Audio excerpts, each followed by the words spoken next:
حج عمرہ اپڈیٹس کی جانب سے السلام علیکم۔ میں آپ کو آج کی اس ویڈیو میں خواتین کے احرام اور مسائل کے متعلق معلومات فراہم کروں گی۔ خواتین کے لیے احرام سے متعلق کوئی جداگانہ خاص احکامات موجود نہیں ہیں، جیسا کہ مرد کے لیے احکامات موجود ہیں کہ وہ بغیر سلا لباس پہنیں گے، مگر خواتین سلا ہوا لباس ہی پہنیں گی۔ ان کے لیے نہ تو کوئی رنگ خاص ہے، نہ ڈیزائن اور نہ ہی کوئی مخصوص انداز۔ بعض خواتین احرام کے طور پر سفید رنگ کے کپڑے یا برقع پہننے کو لازمی سمجھتی ہیں۔ واضح رہے کہ خواتین کے لیے کوئی رنگ مخصوص نہیں ہے، اس لیے سفید رنگ کو احرام کے طور پر اپنے اوپر لازم سمجھنا غلط ہے۔ اس موقع پر میں چاہتی ہوں کہ رسول اکرم صلی اللہ تعالیٰ علیہ وآلہ وسلم کی حدیث کی روشنی میں اس مسئلے کی وضاحت کر دی جائے۔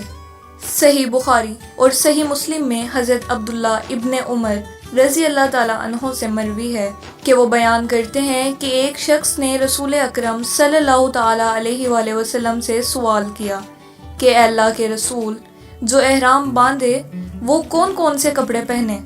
آپ صلی اللہ علیہ وآلہ وسلم نے فرمایا کہ وہ نہ قمیص پہنے، نہ امامہ باندھے، نہ پاجامہ پہنے، نہ موزے پہنے اور نہ ہی کوئی ایسا لباس پہنے جس میں ورس اور زعفران کی آمیزش ہو۔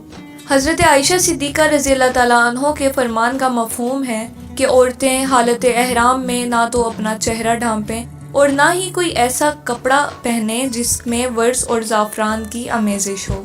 اس کے علاوہ احرام کی حالت میں خواتین کو اپنا سر چھپانا ضروری ہے، بلکہ احرام کے علاوہ بھی نماز میں اور نامحرم کے سامنے سر کو اور بالوں کو چھپانا فرض ہے۔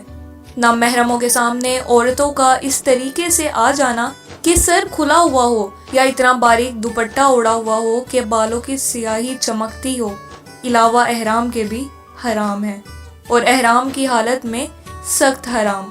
واضح رہے کہ احرام کی حالت میں خواتین کسی صورت چہرہ نہیں چھپا سکتی۔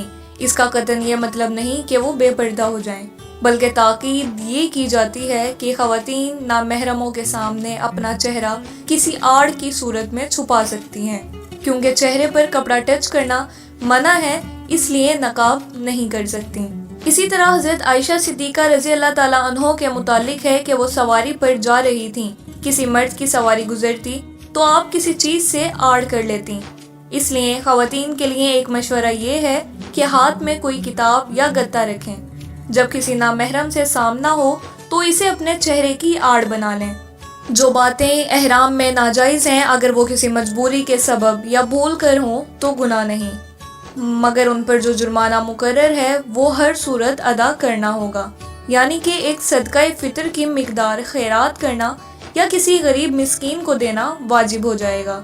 امید ہے اس ویڈیو سے آپ نے بہت سی معلومات حاصل کی ہوگی۔ اسی طرح کی مزید اسلامک معلومات حاصل کرنے کے لیے ہمارے ساتھ جڑے رہیے گا اور ہمارا چینل حج عمرہ اپڈیٹس لائک، شیئر اور سبسکرائب کرنا مت بھولیے گا۔